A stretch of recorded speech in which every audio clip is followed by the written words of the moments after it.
Level 1. The inherited crown of blood. You were born into the apex of absolute power, the eldest son of a rising political titan who would soon grip your nation in an iron fist. From your very first breath, you did not just inherit a name. You inherited a kingdom built on fear, loyalty, and blood. Your father was not just a parent, he was the supreme ruler, a man whose word was law and whose shadow darkened every corner of the land.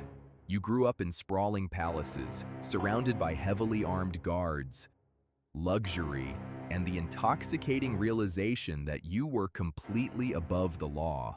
The normal rules of human society never applied to you. Level 2. The tyrant of the arena. As you entered your 20s, your father handed you the keys to your own fiefdoms.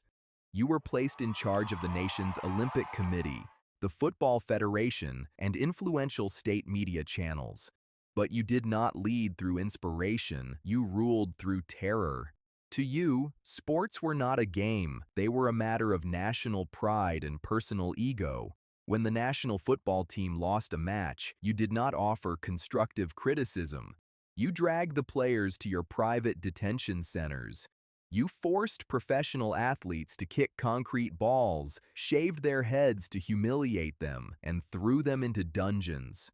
You forced them to endure days of physical torture, sometimes making them crawl through gravel or jump into vats of raw sewage, simply because they failed to win a game for your amusement.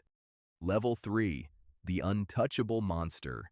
Your appetite for cruelty only grew as your power became absolute. You walked through the streets of the capital like a predator.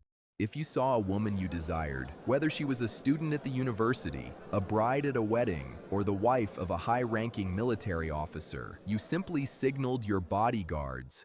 They would abduct her from the street or her home and bring her to your private quarters. Resistance meant death, not just for the woman, but for her entire family. Your lifestyle was an insult to the citizens who were starving under brutal international sanctions. While the public lined up for bread rations, you built a private zoo filled with exotic lions and cheetahs. You amassed a collection of hundreds of luxury sports cars, importing them illegally while your countrymen lacked basic medicine. Your days were fueled by expensive alcohol, drugs, and a paranoid need to assert dominance over everyone around you. Level 4. The night of the Crimson Feast. But your unchecked arrogance eventually poisoned your relationship with the ultimate authority, your father. You began to see yourself as his rightful successor, a co-ruler who could do as he pleased. The breaking point arrived during a high-profile gala honoring a foreign dignitary. You walked into the room intoxicated and spotted your father's favorite personal bodyguard and food taster, a man who had recently assisted your father in arranging a secret marriage to a new wife, deeply offending your mother. In a fit of rage, you drew your weapon in front of the entire elite class and beat the man to death, then shot him.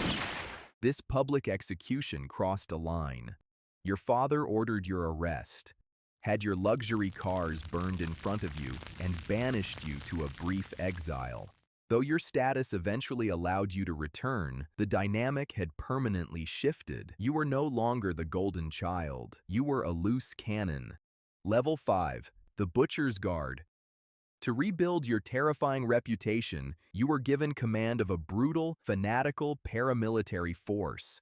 You used this militia to enforce compliance across the country, crushing any sign of internal dissent with public executions, torture, and terror tactics. You took twisted pleasure in inventing new punishments, utilizing industrial plastic shredders to execute political prisoners, or forcing men to jump from high buildings to their deaths.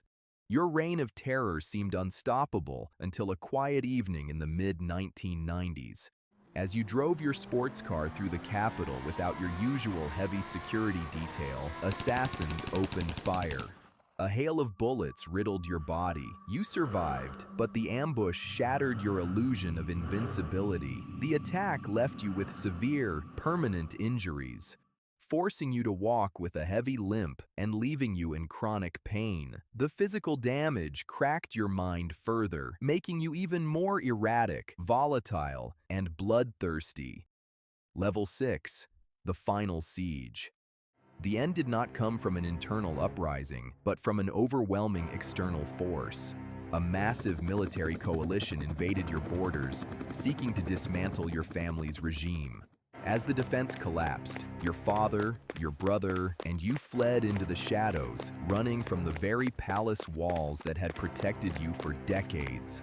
You became one of the most wanted individuals on the planet, with a massive bounty placed on your head.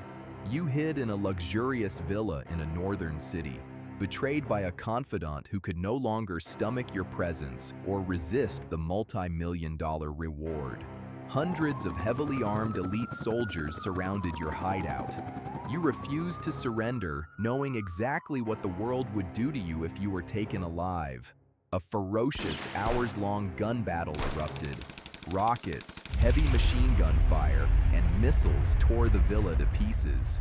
In the smoking ruins of that final stronghold, your life of absolute privilege, unchecked sadism, and ultimate terror came to a violent, bloody end.